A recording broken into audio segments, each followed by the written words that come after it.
तो दोस्तों, और आज इस वीडियो में हम समझेंगे कि कन्वर्जन सीक्वेंस क्या होता है। तो कन्वर्जन सीक्वेंस एक ऐसा सीक्वेंस होता है जिसमें हम जब limit n tends to infinity डालेंगे तो हमारी एक फाइनाइट वैल्यू आएगी।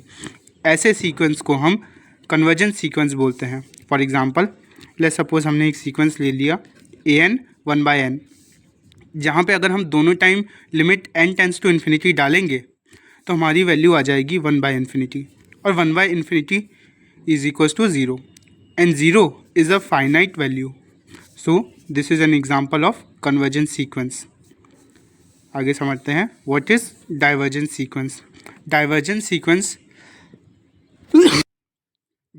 sequence हम एक ऐसे सीक्वेंस को बोलते हैं जिसमें अगर हम limit n tends to infinity डालेंगे तो हमारी एक इनफाइनाइट वैल्यू आएगी, which is either minus infinity और प्लस इन्फिनिटी।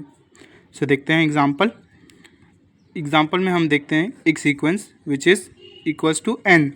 तो अगर हम इसमें दोनों साइड में limit n tends to infinity डालेंगे तो हमारी वैल्यू आ जाएगी infinity, which is positive infinity. So ये एक एग्जाम्पल हो जाएगा डाइवर्जेंस सीक्वेंस का। अब हमने समझ लिया कन्वर्जेंस सीक्वेंस क्या होता है और हमने समझ लिया डाइवर्जेंस सीक्वेंस क्या होता है। अब हम समझेंगे ऑसिलेटरी सीक्वेंस क्या होता है। तो एक ऑसिलेटरी सीक्वेंस हम उस तरह के सीक्वेंस को बोलते हैं which is neither convergent not divergent during limit n tends to infinity. मतलब एक ऐसा सीक्वेंस जिसमें अगर हम limit n tends to infinity डालेंगे तो वो ना ही कन्वर्जेंट होगा ना ही डाइवर्जेंट होगा। ऐसे सीक्वेंस को हम ऑसिलेटरी सीक्वेंस बोलते हैं। आगे चलते हैं मोनोटॉनिक सीक्वेंस पर। अब मोनोटॉनिक सीक्वेंस समझने से पहले हमें ये समझना होगा कि मोनोटॉनिक इंक्रीजिंग सीक्वेंस क्या होता है और मोनोटॉनिक डिक्रीजिंग सीक्वेंस क्या होता है। तो मोनोटॉनिक इंक्रीजिंग सीक्वेंस हम एक ऐसे सीक्वेंस को बोलेंगे जिसमें an will be less than और इक्वल टू an+1। मतलब है कि लेट्स सपोज एक हम एग्जांपल के तौर पे लेते हैं एक sequence an is equal to n, और यहाँ पे an हमारा जनरल फॉर्मेट है किसका, एक सीक्वेंस का, विच मीन्स ये जो n है वो हमारा टर्म है किसी भी सीक्वेंस के एक टर्म का। मतलब किसी भी सीक्वेंस में हमारा जो हमने सीक्वेंस लिया है उसमें कोई भी एक टर्म हमारा ये n शो करता है, तो an is equal to n। और वहीं an+1 मतलब हम जो भी टर्म लेंगे इसमें उसमें हमें +1 करना है।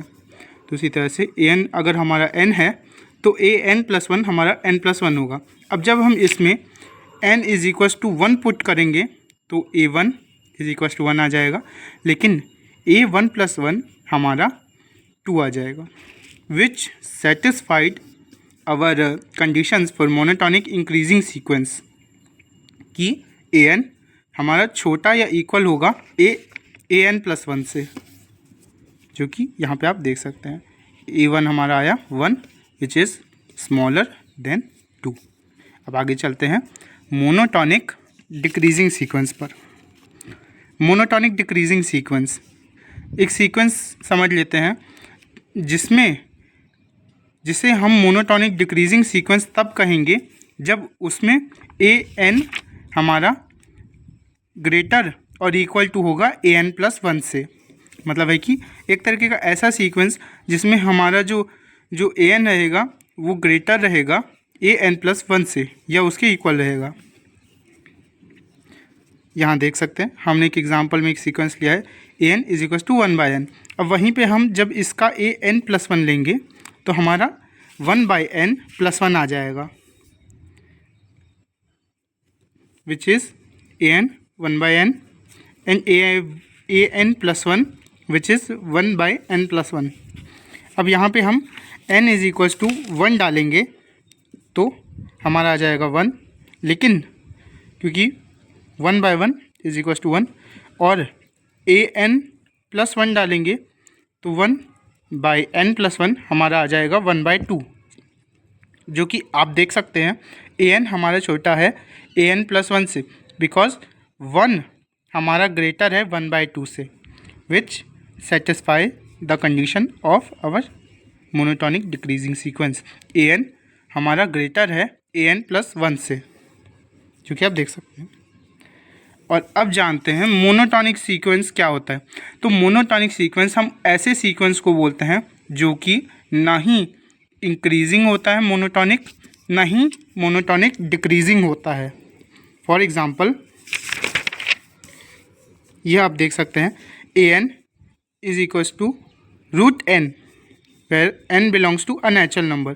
यह हमारा जनरल फॉर्मेट है कि n belongs to natural number. an जो कि हमारा √n है, तो an+1 हो जाएगा √n+1। और जब हम इसमें 1 की वैल्यू डालेंगे तो हमारा an आ जाएगा √1 और an+1 आ जाएगा √2, विच इज़ 1.41। अब आप देख सकते हैं an होता है an हमारा हो गया है स्मॉलर टू an+1, मतलब हमारी जो an की वैल्यू आई है वो an+1 से छोटी है, जो हमारा मोनोटॉनिक इंक्रीजिंग सीक्वेंस यहाँ प्रूफ करता है। लेकिन आपको मैं ये बताना चाहूँगा कि कोई भी सीक्वेंस, समझ लीजिए आपको क्वेश्चन में आया है कि आपको मोनोटॉनिक सीक्वेंस प्रूफ करना है, तो आपको ये दिखाना होगा कि या तो आपके क्वेश्चन में दिया हुआ जो सीक्वेंस है वो या तो मोनोटॉनिक इंक्रीजिंग है या तो मोनोटॉनिक डिक्रीजिंग है। अगर ये दोनों ही हो रहा है कि मोनोटॉनिक इंक्रीजिंग भी है, मोनोटॉनिक डिक्रीजिंग भी है, इन दोनों में से कोई भी एक है तो वो आपका मोनोटॉनिक सीक्वेंस कहलाएगा क्वेश्चन में। मतलब आपको क्वेश्चन में मोनोटॉनिक सीक्वेंस प्रूफ करने के लिए उसे या तो मोनोटॉनिक इंक्रीजिंग बताना होगा या तो मोनोटॉनिक डिक्रीजिंग बताना होगा, और वो फिर हमारा मोनोटॉनिक सीक्वेंस प्रूफ हो जाएगा।